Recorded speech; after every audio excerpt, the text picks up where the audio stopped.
trilogy is about heartbreak. You know, your ex also is going through heartbreak right now. I mean, very Yeah, sad. no, I don't mean to laugh. I'm sorry. I don't mean to laugh. No, I saw it. I actually watched it. I feel for her. I know it's tough, but I see it in a good light. The way she talks about it, she's getting to know herself and choosing herself, and that's something I'm very proud of her. You know, it's always hard to turn a page, to turn a chapter. It's always hard to do that, but it's out of a good heart. Yung ginagawa ni Maris, hindi siya, walang masamang nangyari, walang masamang anything. You know, it's out of a good intention, and her expressing that it's not a third party and it's not anything else. It's her choosing herself and getting to know herself more.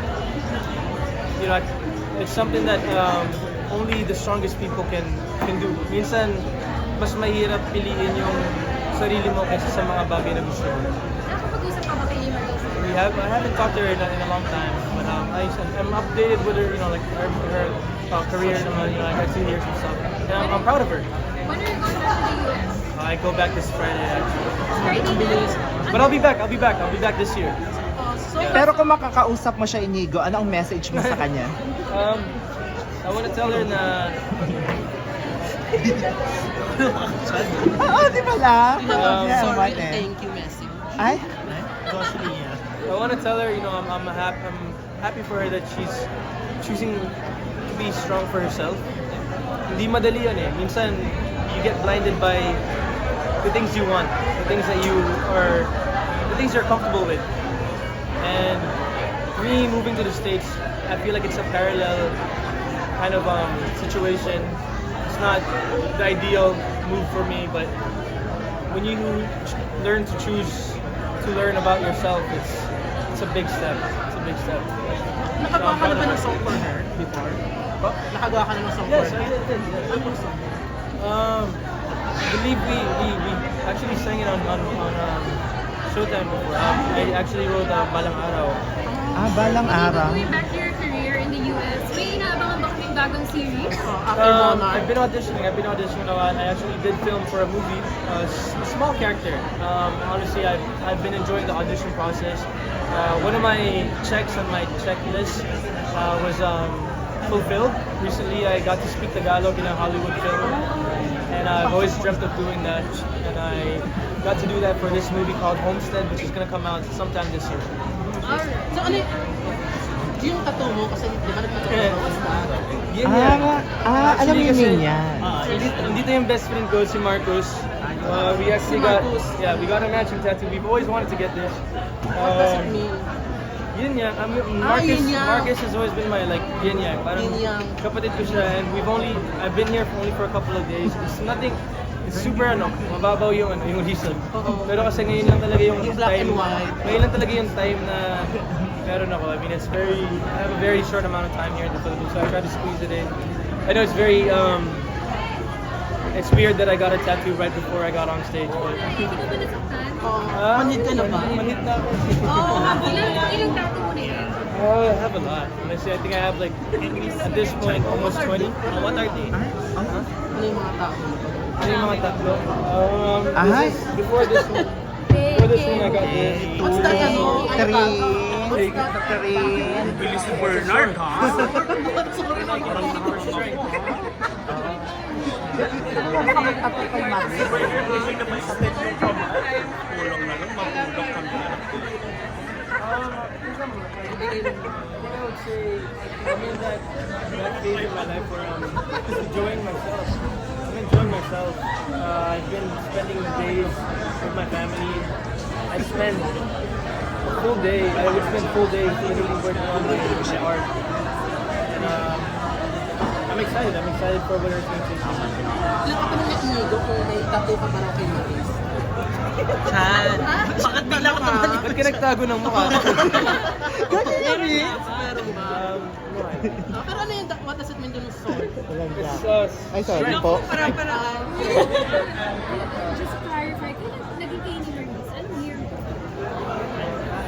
us 27. 5 years. 5 years. 99. I mean, honestly, me and Maurice, Before pandemic.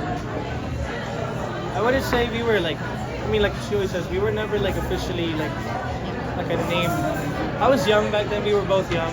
I wish it was a better situation. I don't want to say, you know, like things that I'm claiming on my own, but next question. Only your skate. Your next question. Is an album on the way? A full album? Is that gonna come out? I'm also working on it. Yes, I'm working on it.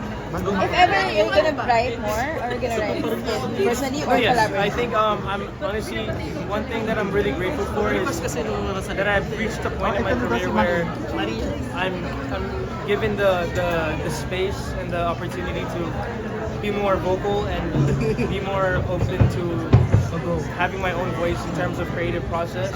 I feel like a lot of artists go through that. Simula, binibigyan ka ng mga kanta na kailangan mo trend, and then you reach a point where you get the space to, you know, write the songs for yourself. Any dream collaboration? I'm a big fan of Janine Berdine, Oh! Jada as well. You know, nakakatawa yung OPM ngayon. Daming singer, songwriter. All of them are songwriters. So it's amazing to see how far it's come. You know, Billboard is back. And K-pop. May collab ba? May collab ba kayo nila Jada? She's here. let's make it happen. Moira. Let's make it Moira. Can I just say, I'm so grateful that she came tonight. Any collabs? Sobrang, si Moira na yun. I didn't expect her to be here, but that's her, you know, proving to me that, you know, her being one of my best friends, one of my OGs in the industry, she's still the Moira that I knew before. Sigo, pagbigyan mo ako. Alam ko na may gusto na Bakit ka? Ba't puro ganun yung Alam ko mga na may pinapost gusto ng mo? mga intriga, kaya hayaan mo Wait lang, na. ako muna. Bakit ganun yung mga post mo? Teka lang, nagagaano mo? hindi. 3 weeks ago, nakausap namin si Maurice. Sabi niya kasi, anong tawag dito? Because of her breakup, ang dami daw niyang nagawang kanta. Before, yung Because of breakup niya dati. Breakup niya. breakup niya Kasama ka dati. doon. Ayan. Ang dami niya daw nagawang kanta. Ganyan. Ikaw ba, like, di ba yung mga breakup songs mo ngayon, ganyan? So, ganito din ba yon? Parang may pinanggalingan na breakup from the past, kaya mo siya nagawa. And are you aware sa mga kanta ginawa ni Maurice na breakup? Para sa... Just wanna say, I'm proud of her for using her emotions to inspire her. Pero aware ka sa iba doon, sa kantang yan? Ha? Sa iba, aware ka ba sa mga ginawa niyang kanta before na it was coming from what you had? Hindi. Pakinggan mo ulit. Anong kanta specifically? Parang gusto niya patama para sa iyo, Nigo. Picture na lang.